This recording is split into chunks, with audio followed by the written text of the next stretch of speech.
Hello, it's David Paul here from Going Beyond the Illusion, and today we're asking the question: are you doing the right thing when hiring a coach? I know it seems to be the obvious choice for many people out there, and understandably so. But I think we need to do a level of due diligence to understand what type of coach we need.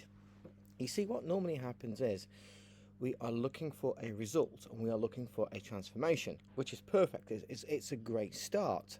And any good coach needs to be sitting down with you and understanding what your goal is so that you can go from A to B. But when choosing a coach, it's more than that. Now, you could argue that there's personality and style. Yeah, I completely agree. How do you connect? But there's three things I'm going to share with you in this video right now. I've written down on this little piece of paper three things that you must remember when meeting a new coach. So the first one is commitment. Now that's your commitment, not theirs. How do you apply yourself? How committed are you? Are you able to take constant action in one direction? It's okay if you can't. It's completely fine if you can't. But you need to be aware of this. Are you the sort of person that can buckle down and go zoom like this? Are you the sort of person that goes all over the place when you're taking constant action? So are you taking constant action? Yes or no? And if you're not, that's something that you need to share with the coach when you are trying to find out for the right person for you. And if you are taking constant action, do you have tunnel vision? Or can you be a little bit more sporadic and on a tangent?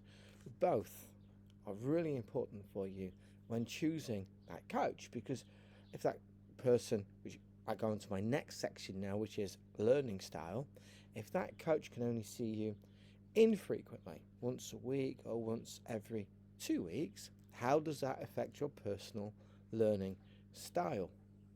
Now, from an NLP point of view, we often think of learning styles in terms of like audio, visual, kinesthetic, but learning styles can have a different meaning.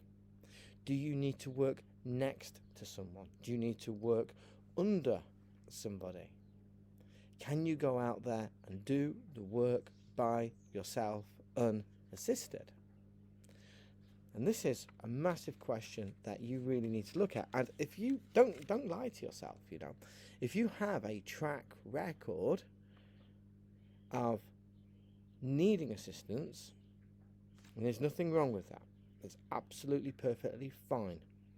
But if you have a track record of needing assistance, don't kid yourself into thinking that, this next time I'll just speak to my coach once a week, then I'll get on with my work and everything will be hunky-dory.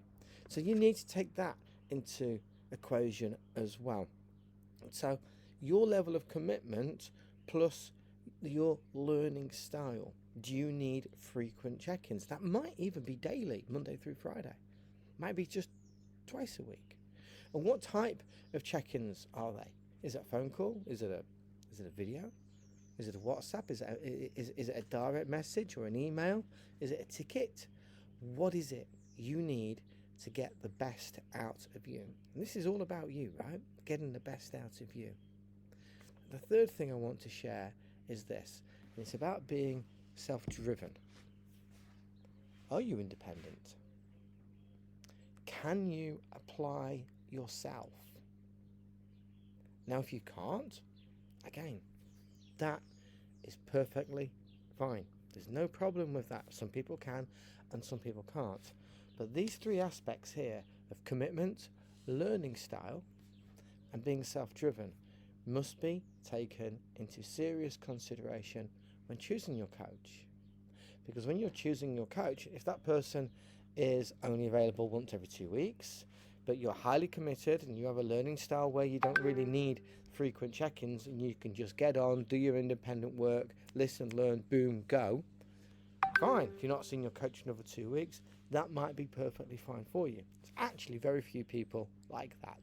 Most people need constant support and commitment, especially in the early stages. And the early stages, certainly 3 months. If you think about it, when we were at school, our teachers were always there. They would be at the front of the class, they would present the subject, they would get us to try.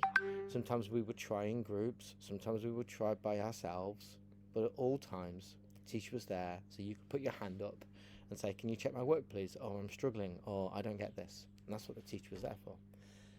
And when you were in employment, and if you had a good manager, then you went through an induction, you went through a training process to make sure that you could do the work, and your manager was there for you. "I'm sorry, I don't get this, can you help me?" "Oh, I have a problem here, can you help me?" And the manager was there all the time.